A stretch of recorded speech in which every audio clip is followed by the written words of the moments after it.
بسم اللہ الرحمن الرحیم اللہم صلی علی سیدنا مولانا محمد بارک وسلم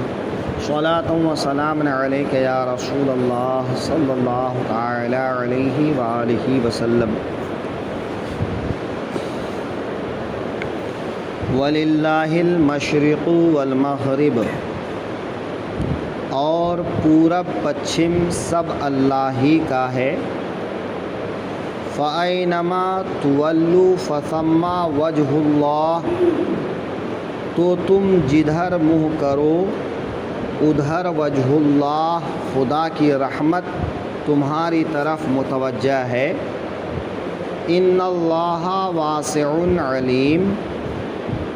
بے شک اللہ وسعت والا علم والا ہے۔ اس آیت میں اللہ تبارک و تعالی نے یہودیوں کے یہ کہنے کے بعد کہ مسلمانوں کا تو کوئی قبلہ متعین ہی نہیں ہے، وہ کبھی بیت المقدس کی طرف منہ کر کے نماز پڑھتے ہیں اور کبھی خانہ کعبہ کی طرف منہ کر کے نماز پڑھتے ہیں، تو اللہ تعالیٰ نے اس کے جواب میں ارشاد فرمایا کہ تم کسی قبلہ کے تابع ہو اور مسلمان اللہ کے حکم کے تابع ہیں کہ تم بیت المقدس کی طرف منہ کرنے کو ضروری سمجھتے ہو، اور کوئی بیت صخرہ کی طرف منہ کرنا ضروری سمجھتا ہے، لیکن اللہ نے مسلمانوں کے لیے یہ وسعت رکھا ہے کہ وہ جس طرف بھی منہ کریں اللہ کی رحمت اسی طرف انہیں حاصل ہے، یا جب مسلمانوں کو جو حکم کیا جاتا ہے وہ حکم کی پیروی کرتے ہیں، نہ یہ کہ وہ کسی بات پر ہٹ دھرمی کرتے ہیں۔ جب تک اللہ کا حکم تھا بیت المقدس کی طرف منہ کر کے مسلمانوں نے نماز پڑھا، اور پھر جب خانہ کعبہ کی طرف منہ کرنے کا حکم دیا گیا تو خانہ کعبہ کی طرف مسلمانوں نے اپنا منہ پھیر لیا۔ تو مسلمان اللہ کے حکم کے تابع ہے۔ یا یہ کہ ایک رات آقا کریم صلی اللہ تعالی علیہ وسلم صحابہ کرام کے ساتھ سفر میں تھے، اور رات اتنی اندھیری تھی کہ قبلہ کی سمت معلوم نہیں پڑ رہی تھی کہ خانہ کعبہ کس سمت میں ہے، تو ہر کسی نے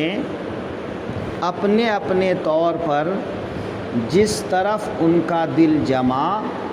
اسی طرف منہ کر کے اپنی نماز ادا کر لیے۔ جب صبح ہوئی تو صحابہ کرام نے حضور کی خدمت میں آ کر عرض کیا کہ یا رسول اللہ صلی اللہ علیہ وسلم، رات کو ہمارے ساتھ میں یہ معاملہ پیش آیا کہ جب جہت قبلہ کا پتہ نہیں چلا تو جس کا دل جس طرف جما اس طرف منہ کر کے نماز پڑھ لیا۔ تو اس موقع پر اللہ تعالیٰ نے یہ آیت اتار دیا اور فرمایا کہ تم جس طرف بھی منہ کر کے نماز پڑھے تمہاری نماز ہو گئی، کیونکہ ساری جہت اللہ تعالیٰ ہی کی ہے، چاہے مشرق ہو چاہے مغرب ہو یا جنوب و شمال، تمام کی تمام جہات اللہ کی ہیں۔ تو تم جس جہت کی طرف بھی منہ کر کے نماز پڑھ لیے، تم نے چونکہ نماز اللہ کی رضا کی خاطر پڑھا، تو اصل مقصد جہت قبلہ نہیں، اصل مقصد تو اللہ کی اطاعت ہے۔ جہت قبلہ تو لوگوں کو ایک سمت میں اکٹھا کرنے کے لیے ہے کہ خانہ کعبہ کی طرف منہ کر کے نماز پڑھنے کا حکم اس لیے دیا گیا تاکہ تمام کے تمام مسلمان ایک قبلہ کی طرف متحد ہو جائیں۔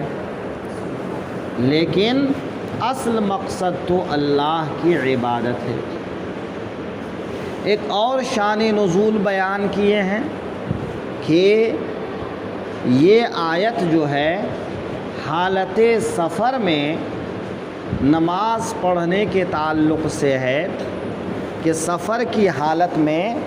اگر تم کو نوافل پڑھنا ہے تو تم جس طرف بھی منہ کر کے نماز پڑھو گے تمہاری نماز ہو جائے گی۔ یعنی جب تم سواری پر سوار ہو کر نماز پڑھنا چاہو تو کوئی ضروری نہیں ہے کہ اس وقت سواری کے اوپر بیٹھنے کی حالت میں خانہ کعبہ کی طرف تمہارا منہ ہو، لیکن یہ نفل نماز کے لیے ہے، فرائض اور واجبات کے لیے نہیں، کہ فرائض اور واجبات کے لیے زمین پر اترنا اور قبلہ معلوم ہونے کی صورت میں قبلہ کی طرف منہ کرنا ضروری ہے۔ لیکن نوافل جو ہے سواری پر بھی ہو سکتی ہے، لہٰذا اونٹ پہ بیٹھے ہو، گھوڑے پہ بیٹھے ہو تو اسی حالت میں نماز پڑھتے رہو، چاہے وہ اونٹ گھوڑا جس طرف بھی جا رہا ہو، ہے نا۔ تو اس بارے میں یہ آیت نازل ہوئی کہ تمام جہات اللہ کی ہیں، تم جس جہت کو بھی حالت سفر میں سواری پر سوار ہو کر نفل نماز پڑھنا چاہو پڑھ سکتے ہو۔ یا پھر یہ ہے کہ یہ آیت خوف کی حالت میں نماز پڑھنے کے بارے میں ہے کہ جب دشمن کے ساتھ مقابلہ ہو اور اس وقت جو ہے قبلہ کی طرف منہ کرنے میں خطرہ ہو تو جس طرف منہ کر کے نماز پڑھنا آسان ہو اسی طرف منہ کر کے نماز پڑھ لو۔ تو گویا کہ حالت خوف میں، حالت جنگ میں نماز کے بارے میں کہا گیا کہ جس طرف بھی تم رخ کرو وہ اللہ ہی کی سمت ہے، لہٰذا تمہاری نماز ہو جائے گی۔ تو اس کی جو ہے کئی شان نزول بیان کیے ہیں۔ بہرحال جو بھی شان نزول ہو، مقصد یہ ہے کہ تمام جہات کل کے کل روئے زمین اللہ کی ہے، یا یہ کہ ابھی اوپر والی آیت میں بتایا گیا کہ اس سے بڑھ کر ظالم کون جو اللہ کی مسجدوں میں ذکر خدا کرنے سے روکتے ہیں۔ تو اگر کبھی ایسی نوبت آ جائے کہ تم کو مسجد میں جا کر نماز پڑھنے نہ دیا جائے تو تم جہاں کہیں بھی رہو، جس حالت میں رہو وہاں نماز پڑھ لو۔ تو مسجد میں جا کر نماز پڑھنا ضروری نہیں ہے، لیکن یہ عام حالات میں نہیں۔ عام حالات میں مسجد میں جانے کی سہولت ہے تو مسجد میں جائے، کیونکہ مسجد میں نماز کا ثواب بہت زیادہ ہے۔ یا پھر یہ کہ یہ آیت جو ہے دعا کے سلسلے میں ہے کہ صحابہ کرام نے پوچھا یا رسول اللہ صلی اللہ علیہ وسلم، جس طرح نماز کے لیے ایک قبلہ متعین ہے، کیا اسی طرح سے دعا کا بھی کوئی قبلہ ہے کہ اس طرف منہ کر کے ہی دعا مانگی جائے؟ تو اللہ تعالیٰ نے بتایا کہ نہیں، ایسا کوئی ضروری نہیں ہے کہ کسی خاص جہت میں منہ کر کے تم دعا مانگو، تمام جہات اللہ کی ہیں، تم جس جہت کو منہ کر کے دعا مانگنا چاہو دعا مانگ سکتے ہو۔ ہاں، دعا کی جہت اور سمت جو علماء فقہا نے بیان کیا ہے وہ آسمان کو بیان کیا ہے کہ آدمی جس طرف بھی منہ کرے لیکن دعا کے وقت جو ہے اپنے دونوں ہاتھوں کو اٹھائے کہ ہاتھ کی ہتھیلیاں آسمان کی طرف ہوں، اور چاہے تو اپنا چہرہ بھی آسمان کی طرف کر لے۔ تو اس طرح سے دعا کرنا بہتر ہے، اچھا ہے، لیکن یہ کوئی ضروری نہیں ہے نا۔ لہٰذا کسی بھی طرف منہ کر کے دعا مانگنا جائز ہے۔